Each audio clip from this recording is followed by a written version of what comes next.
తాకట్టులో ఉన్న బంగారాన్ని విడిపించి ఆ రోజు ఆన్లైన్ ధరకే కొంటుంది కొమ్మూరి గోల్డ్.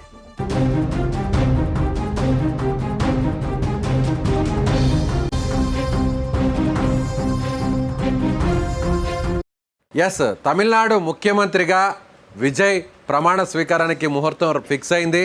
రేపు మధ్యాహ్నం 3 గంటలకు, అంటే 10వ తారీఖున మధ్యాహ్నం 3 గంటలకు చెన్నై సెంట్రల్లోని జవహర్లాల్ నెహ్రూ ఇండోర్ స్టేడియంలో, అంటే సరిగ్గా 2 రోజుల కిందట ఎప్పుడైతే ఆయన ఎమ్మెల్యేల మద్దతు కూడగట్టకు ముందే ప్రమాణ స్వీకారానికి ఏర్పాట్లు చేసుకున్నారో, అక్కడ ఏర్పాట్లు చేసుకున్నటువంటి అదే వేదికలో తిరిగి మళ్ళీ విజయ్ సీఎంగా ప్రమాణ స్వీకార కార్యక్రమాన్ని నిర్వహించబోతున్నారు. ఇప్పటికే ఆయన గవర్నర్తో భేటీ అయ్యారు. ఇవాళ అటు కాంగ్రెస్ పార్టీ, వామపక్ష పార్టీలు ఇప్పటికే మద్దతు తెలుపుగా, ఇవాళ తాజాగా వీసీకే పార్టీ, అలాగే ఐయుఎంఎల్ అంటే ఇండియన్ యూనియన్ ముస్లిం లీగ్, ఈ 2 పార్టీలకు సంబంధించి కూడా చెరు 2 ఎమ్మెల్యేలు, అంటే మొత్తం 4, అలాగే సిపిఐ సిపిఎం తరఫున ఒక 4, అలాగే కాంగ్రెస్ పార్టీ తరఫున 5, సో మొత్తం 13 మంది ఎమ్మెల్యేలు విజయ్కు టీవీకే పార్టీ నుంచి కాకుండా బయట పార్టీల నుంచి మద్దతు పలకడంతో ఇప్పుడు విజయ్ మ్యాజిక్ ఫిగర్ కంటే కూడా మరొక 3 స్థానాలు ఎక్కువతో, అంటే 120 స్థానాలతో ఇప్పుడు విజయ్ ముఖ్యమంత్రిగా ప్రమాణ స్వీకారం చేయబోతున్నారు. సో ఇప్పటికే ఆయన గవర్నర్ని ఇవాళ సాయంత్రం కలవడం జరిగింది. కొద్దిసేపటి కిందటే గవర్నర్ కలిసి బయటకు రావడం జరిగింది. విజయ్ రిక్వెస్ట్ కూడా చేయడం జరిగింది. ఆదివారం రోజున మధ్యాహ్నం 3 గంటలకు తాను ముఖ్యమంత్రిగా ప్రమాణ స్వీకారం చేయడానికి అవకాశం ఇవ్వండి, సమయం ఇవ్వండి, ఆ టైంలో అందుబాటులో ఉండండి అంటూ ఒక రిక్వెస్ట్ చేయడంతో, సో గవర్నర్ కూడా విజయ్కు అవసరమైనటువంటి, అంటే ఇప్పటి వరకు విజయ్ 3 సార్లు గవర్నర్ని కలవడం జరిగింది, రాజేంద్ర పర్లికర్ని. ఇవాళ పూర్తి స్థాయి, అంటే తనకు పూర్తి స్థాయి మ్యాజిక్ ఫిగర్కు అవసరమైనటువంటి సంఖ్యాబలంతో ఎవరైతే మద్దతిస్తున్నటువంటి ఎమ్మెల్యేల జాబితాతో, అలాగే ఆయా పార్టీలకు సంబంధించినటువంటి ఆ పార్టీల అధినేతలు ఇచ్చినటువంటి పర్మిషన్ లెటర్స్తో, సో నేరుగా విజయ్ ఆ లేఖలను తీసుకువెళ్ళడం, గవర్నర్కు సబ్మిట్ చేయడం జరిగింది. సో ఇప్పటి వరకు అనేక ట్విస్టులు జరిగాయి, అనేక సస్పెన్స్లు జరిగాయి.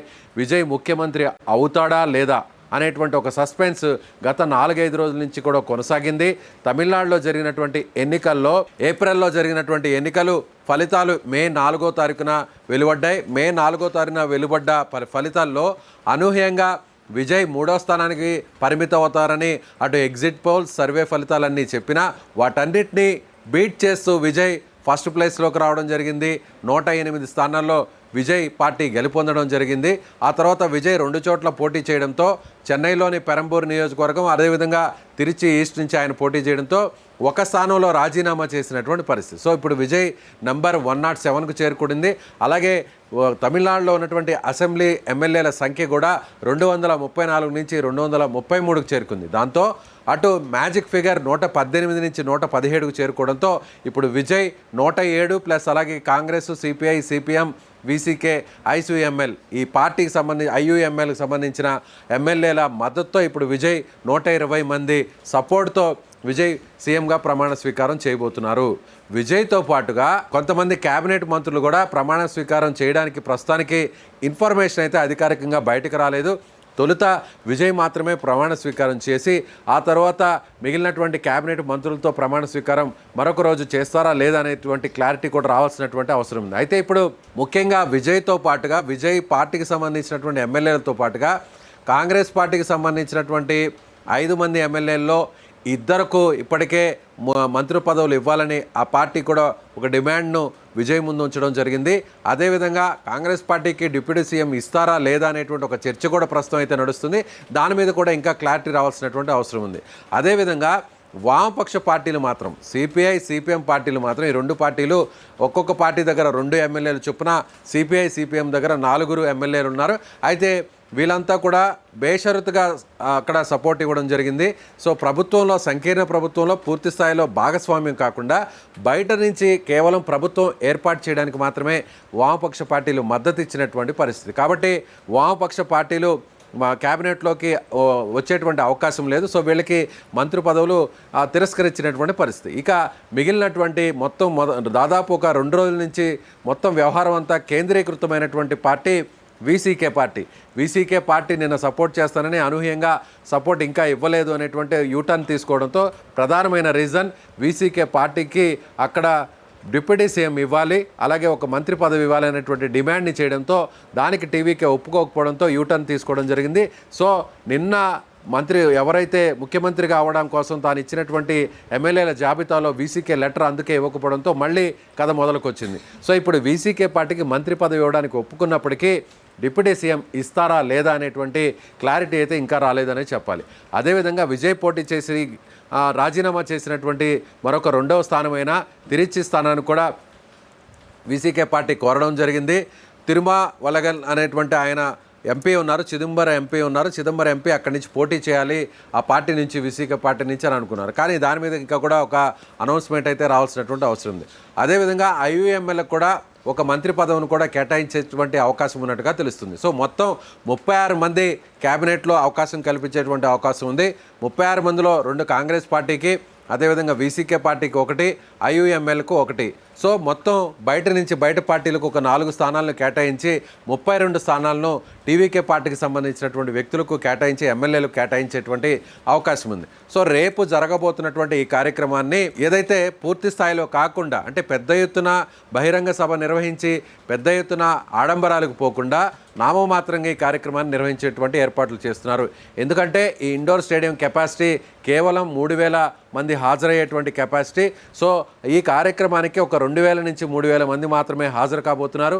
ఎమ్మెల్యేలకు సంబంధించిన కుటుంబ సభ్యులు, విజయ్ కుటుంబ సభ్యులు, అలాగే వాళ్ళని సపోర్ట్ చేస్తున్నటువంటి మిగిలినటువంటి రాజకీయ పక్షాలకు సంబంధించినటువంటి వారి శ్రేయోభిలాషులు, మిత్రులు, ఇలా కొద్ది మందికి మాత్రమే లిమిటెడ్ పాసెస్ని మంజూరు చేస్తున్నట్టుగా తెలుస్తుంది.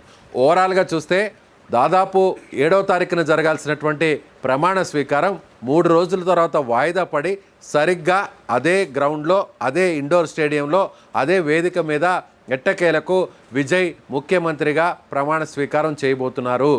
విజయ్ ఇప్పటి వరకు జరిగినటువంటి మొత్తం జర్నీ, ఈ 2 సంవత్సరాల పాటు జరిగినటువంటి జర్నీని ఒకసారి చూసినట్లయితే పార్టీని పెట్టిన తర్వాత విజయ్ మొదట్లో అందరూ కూడా కమల్ హాసన్ పార్టీలాగే, విజయకాంత్ పార్టీలాగే విజయ్ పార్టీ కూడా ఒక నామమాత్ర పార్టీగా మారుతుంది అనుకున్నారు. కానీ విజయ్ నిర్వహించినటువంటి రోడ్ షోలకు లక్షల మంది జనం పెద్ద ఎత్తున హాజరవడం, అదేవిధంగా కరూర్ లాంటి సభలో కూడా తొక్కిసలాట జరిగి 28 మంది చనిపోవడం కూడా జరిగింది. దాంతో అప్పటి నుంచి విజయ్కు ఒక రకంగా చిక్కులు వచ్చినటువంటి పరిస్థితి.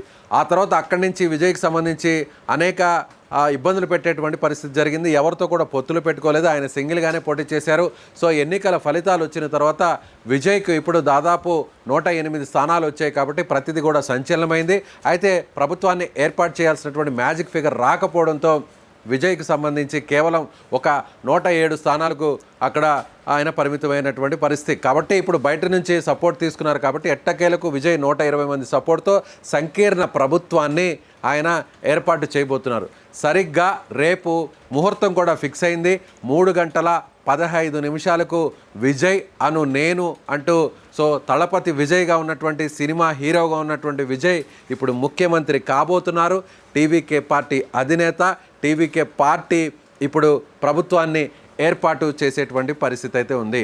రేపు 14వ అసెంబ్లీకి సంబంధించి కొత్తగా కొలువు తీరబోతుంది. ఆ అసెంబ్లీకి ముందుగా ఆయన ప్రమాణ స్వీకారం చేసేటువంటి పరిస్థితి చాలా స్పష్టంగా కనిపిస్తుంది.